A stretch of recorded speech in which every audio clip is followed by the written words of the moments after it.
Baik, kita mulai. Bismillahirrahmanirrahim. Kali ini kita akan belajar mengenai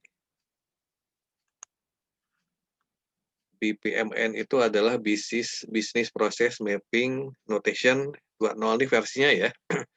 Jadi ini adalah salah satu teknik untuk mendokumentasikan sistem selain flowchart yang telah kita pelajari di minggu sebelumnya. Baik, nah BPMN ini diperkenalkan mulai tahun 2011. Ya, jadi sudah 9 tahun ya. Kemudian ini adalah BPMN ini ya, bisa menjadi jembatan antara orang IT dengan orang non-IT, seperti akuntan, seperti kita ini, ya. Kemudian BPMN ini caranya cukup mudah ya, jadi tidak perlu, teknik secara khusus. Jadi sebenarnya kalau dari sisi, kerumitan lebih rumit flowchart ya, BPMN lebih simpel dan lebih mudah digunakan. Nah, sedangkan tingkat kelengkapannya justru bisa lebih lengkap tidak kalah dengan flowchart. Ini makanya BPMN ini sekarang lebih populer, digunakan. Oke, kita lanjutkan. Nah, ini menurut Donake dan Eli Olivia ya, flowchart sendiri tetap harus kita pelajari ya, karena pengetahuan kita, keterampilan kita membuat flowchart, dan juga menggunakan BPMN ini bisa menempatkan kita di antara dunia akuntan dan dunia IT. Kemudian basic atau dasar-dasar pengetahuan mengenai flowchart dan BPMN ini bisa memberi keunggulan buat kita ya. Jadi artinya kita bisa, bekerja dengan orang IT dan bisa memahami dasar kerja secara orang IT. Makanya kita mempelajari BPMN ini karena nanti dunia itu semakin berkembang, kita bisa mengikuti sehingga lebih mudah kalau kita mau mengembangkan sebuah aplikasi berbasis komputer ya, dan harus bekerja sama dengan orang-orang IT. Oke, nah simbol-simbolnya justru lebih sederhana dibanding flowchart ya. Intinya ada empat ada 4 tipe simbol. Yang pertama event ya, atau peristiwa atau prosesnya, bukan peristiwanya ya, event itu peristiwanya. Kemudian aktivitas ini, proses, aktivitas atau proses. Gateway ini, sebenarnya pencabangan ya, branch, dan terakhir adalah, data. Nah, kita bahas lagi ke event ya. Event ini biasanya digunakan untuk mengawali sistem dan mengakhiri sistem, ya. Untuk awal ini ya simbolnya lingkaran dengan warna hijau, sedangkan untuk akhir sistem ini berwarna, merah, ya. Nah, ada, aplikasi atau software untuk membuat BPM ini ya, salah satunya adalah, Bisagi ya. Jadi boleh boleh nanti, saya buat linknya agar bisa di-download. Atau juga ada Visio ya, Visio ada, BPM. Cuma Visio agak kurang, lengkap, mungkin yang versi Visio terbaru itu bisa lebih lengkap ya. Jadi ada aplikasi khusus. Tapi kalau menggunakan, Office itu seperti Excel atau Word juga ada, cuma masalahnya warnanya tidak otomatis hijau ya. Jadi nanti terpaksa, kalau menggunakan Word atau Excel, lingkaran diberi warna tambahan secara manual ya.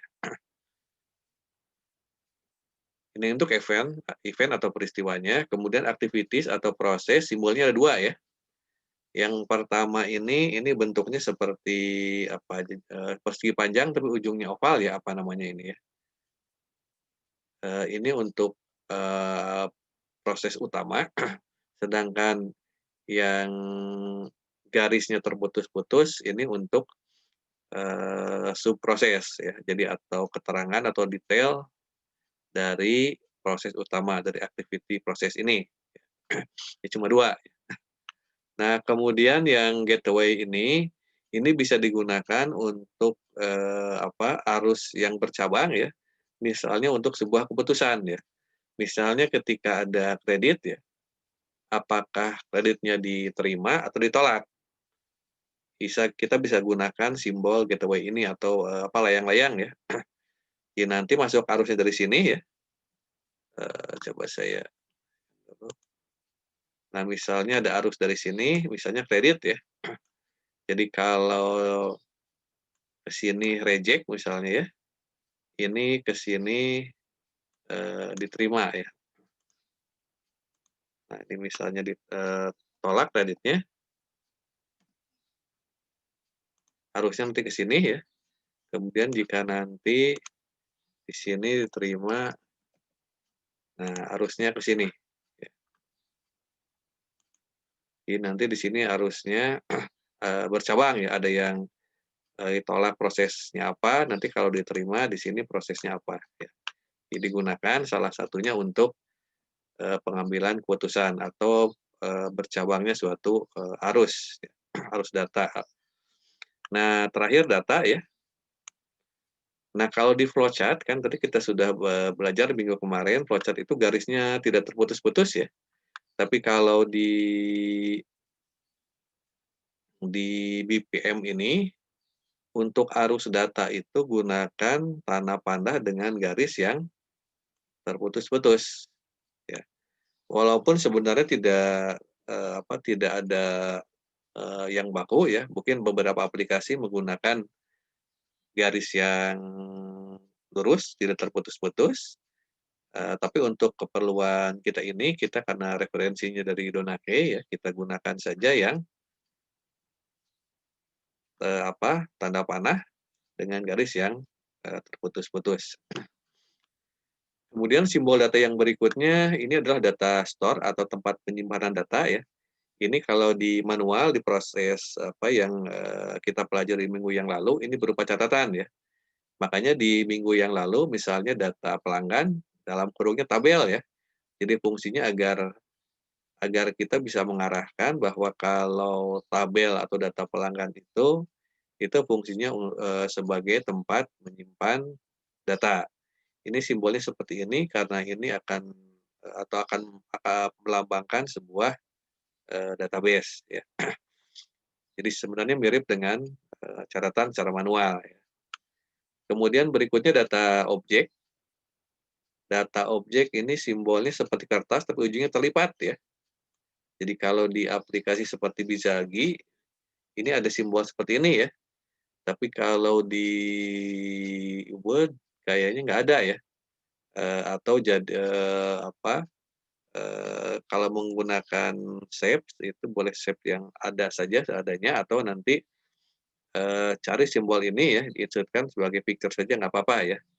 Jadi biar seragam ya, data objeknya adalah kertas tapi ujungnya yang terlipat. Jadi ini simbolnya ya. Jadi simbol-simbolnya nggak terlalu banyak lah ya. Jadi kalaupun event ada 5 ya, tapi nanti sebenarnya yang sering digunakan itu cuma star yang lingkaran warna hijau yang ini, dan yang, akhirnya N-nya yang warna, merah ya. Kemudian activities juga yang sering digunakan yang, proses utamanya ya, gateway sering digunakan jadi 1, 2, 3, 4, 5, 6, 7 ya terlalu banyak. Ini silahkan nanti, bisa di-download materinya ya, di, web kuliah online untuk menghafalkan simbol-simbol yang sering digunakan. Baik, kita lanjutkan. Nah, ini adalah contoh gambar atau diagram bisnis proses mapping atau BPMN yang dibuat ya. Nah, tadi sudah dibahas simbol-simbolnya ya. Cuma di sini muncul pool, swim lane, dan data. Nah, pool ini bisa kita terjemahkan sebagai kolam renang ya. Nah, swim lane ini, jalur-jalurnya ya. Jadi kalau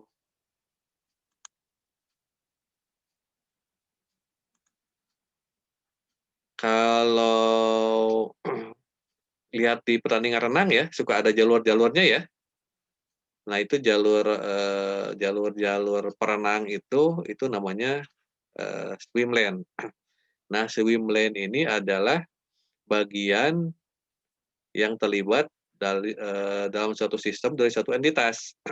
Jadi pool ini untuk entitasnya, seperti kalau kasus kemarin itu kopi ya, ini entitasnya adalah perusahaan, nah swim lane-nya bagian yang terlibat ya. Jadi misalnya bagian yang terlibat itu bagian akunting, bagian gudang misalnya ya, itu kita masukkan ke, swim lane. Nah sedangkan data ini adalah tempat, khusus untuk data ya. Jadi yang ada di data ini nanti hanya berupa data store saja ya, sedangkan prosesnya tidak ada ya. Jadi kalau di sebuah, entitas internal, nanti swim lane-nya bagian-bagian yang terlibat dan ada data. Kemudian pool-nya selain internal juga bisa eksternal ya, misalnya customer. Nah kalau entitas eksternal, biasanya tidak ada swim lane-nya, jadi cukup digambarkan pool-nya saja. Jadi jelas ya, pool ini adalah entitas, swim lane ini adalah bagian-bagian yang terlibat atau fungsi yang terlibat ya. Nah cara menggambarkannya juga sama ya, ada start-nya dulu, kemudian setelah start prosesnya apa, nyambung ya, sampai akhir dari, sistem. Oke kita lanjutkan ya.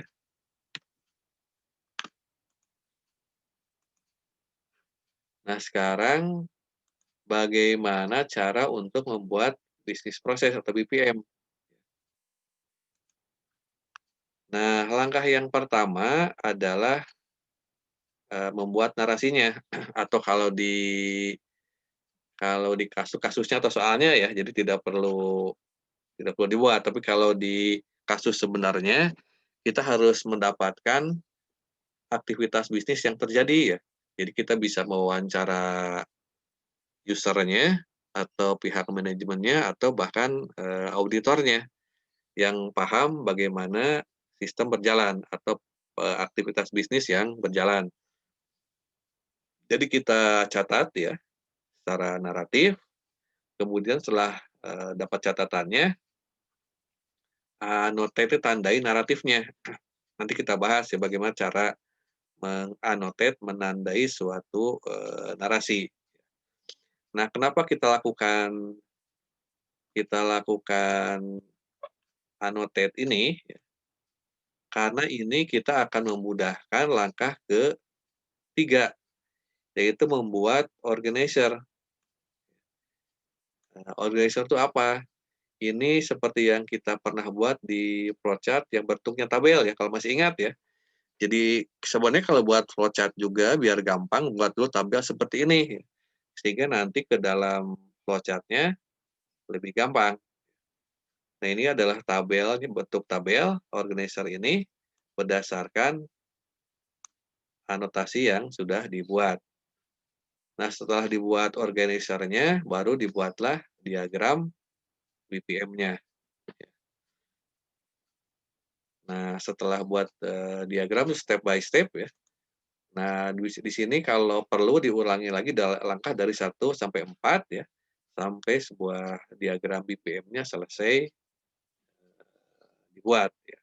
Bisa ulangi ya langkahnya, dapatkan narasinya, buat catatan atau anotasi tandai dari narasi tersebut, buat organizer-nya, kemudian buat ke dalam diagram BPM. Nah kita pelajari lebih jauh ya, atau bagaimana cara untuk membuat anotasi atau annotate naratif. Nah ketika kita belajar flowchart di minggu kemarin ya, sudah saya terangkan, salah satu cara sebelum buat flowchart adalah menandai mana entitas, mana proses atau aktivitas, dan mana dokumen ya. Ini caranya sama ya. Kalau mau dibentuk tabel boleh ya, mana tabel entitas, mana tabel aktivitas, mana tabel, dokumen. Nah, di sini contohnya ya, sebuah perusahaan namanya Espresso Cafe, dari pelanggannya ini memesan secara online ya. Nah, yang digaris bawahi ini, ya garis bawahi ini adalah aktivitasnya, ya. Ini juga sama ya, kalau bahasa Inggris biasanya bukan biasanya, seharusnya itu aktivitas menggunakan verb. Kalau di Indonesia, bahasa Indonesia adalah kata kerja, ya. Ini proses the customer order ya, sampai sini. Kemudian di sini sama ya, authorization, ini simpan pengirimannya juga, aktivitas ya, dan seterusnya ya. Bahkan kalau perlu, kita buatkan juga mana yang entitasnya ya. Jadi misalnya entitasnya dengan warna biru ya, seperti customer ya. Ini kita beri lingkaran saja, customer, mana lagi,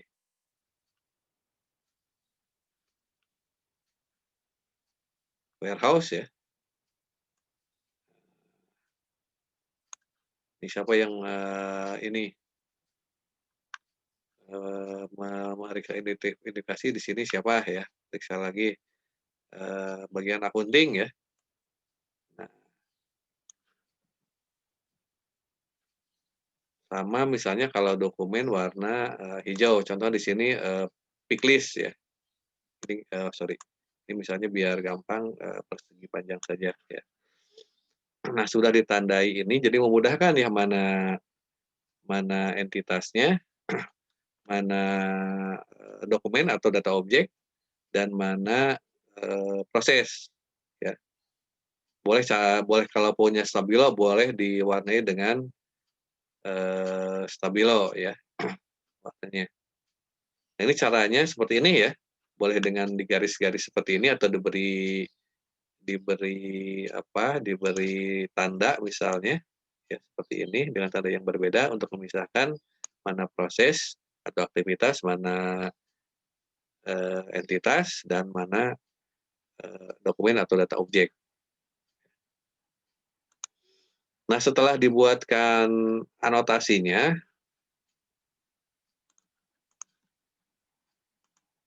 maka langkah berikutnya membuat organizer-nya yang tadi sudah dibahas ya di depan ya. Jadi buatlah bisnis proses map organizer seperti ini. Ini ada 4 kolom ya, ketika kita buat flowchart cuma, 3 ya. Nah, kalau di BPM ini ada 4 ya, ada aktivitas, ada gateway, ya ini yang nggak ada ya. Gateway ini adalah yang seperti tadi ya, pencabangan data atau untuk keperluan keputusan. Dan satu lagi, data store ya. Jadi cukup data store-nya saja, tidak perlu, dokumennya ya. Nah, swim lane ini, sebenarnya keterangan dari pool ya. Nah, seperti customer ini tidak perlu jadi swim lane, tapi cukup jadi pool saja ya, karena entitas eksternal. Makanya harus dipahami dulu mana entitas yang eksternal, mana entitas yang internal. Nah, seperti akunting ini adalah harus masuk ke swim lane ya, karena, bagian yang terlibatnya lebih dari satu. Nah, terus dibuat dulu ya, setelah buat kolomnya, aktivitasnya dimasukkan lagi ya, ditulis lagi, kemudian, kalau ada, ininya ya, apa, swimlane-nya, bagian yang terlibatnya, kemudian juga yang memerlukan, keputusan seperti verify kalau bahasa Inggris atau meriksa ya. Nah, meriksa kredit contohnya ya, itu masuk ke, gateway. Nah, apakah ada data ya? Biasanya untuk memeriksa ini diperlukan data ya. Misalnya kalau di sini memeriksa customer identity, datanya dari customer table. Kalau memeriksa item dari item table. Nah, kalau kredit ya sama ya, nanti kalau ada penjualan kredit misalnya ya, nanti di sini memeriksa status kreditnya, nah di sininya adalah catatan kredit. Nah, terus dimasukkan semuanya ya, sampai ke sini nih, sampai selesai semuanya. Sampai selesai, semua aktivitasnya masuk ya. Kalau di sini berarti sampai, dibuatnya invoice atau faktur oleh bagian akunting. Cukup jelas ya, berdasarkan anotasi tadi, masukkan ke dalam tabel, setelah selesai,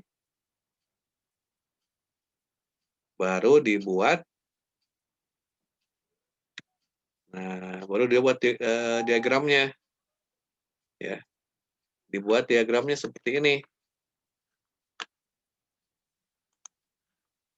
Nah, langkah pertama ya, buat dulu pool-nya ya.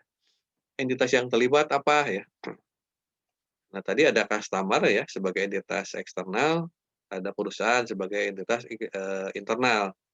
Nah, kemudian karena ada di kasusnya ada memeriksa keabsahan kartu kredit ini ya, maka butuh entitas tambahan yaitu berupa kalau di sini credit card company atau bank ya, bank penerbit kartu kreditnya. Jadi ada 3 pool atau 3 entitas ya. Nah, khusus internal karena bagian yang terlibatnya lebih dari satu, itu harus dibuat swim lane-nya atau rincian dari pool. Jadi seperti ini gambarnya ya. Buat dulu nama perusahaannya ya, kemudian buat bagian-bagian yang terlibat. Contohnya di sini ada bagian akunting dan gudang. Ya. Nah, jangan lupa karena kita yang akan dibuat adalah data di perusahaan Espresso Cafe ini, maka harus dibuatkan swim pool berupa data ya. Jadi untuk agar jelas data-data yang digunakan apa saja ya.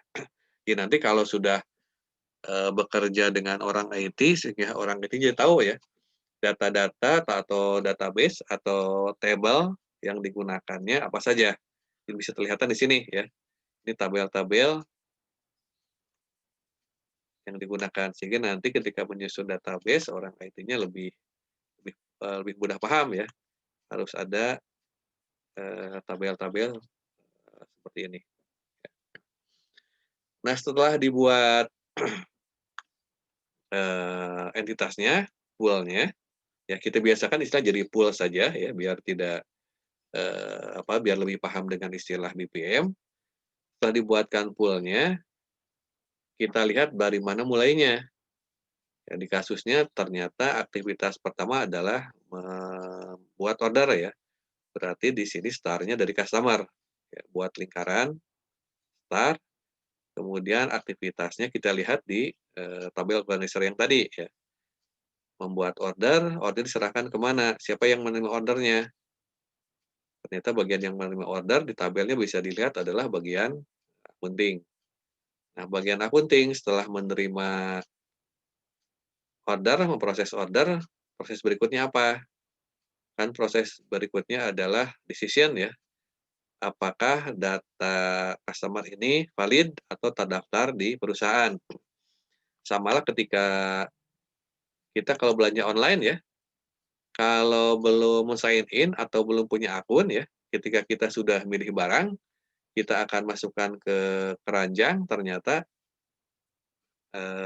ada notifikasi ya, notifikasi kita belum jadi member atau belum sign in, diminta sign in dulu. Kalau belum punya akun, disuruh bikin akun dulu. Ya, jadi kurang lebih seperti itulah ya. Ini customer-nya belum terdaftar. Berikutnya tinggal masukkan saja ya. Tinggal kita masukkan dari tabel organizer tadi ke dalam diagram ini ya, terus sampai selesai. Ya. Nah, ikuti terus sampai selesai ya.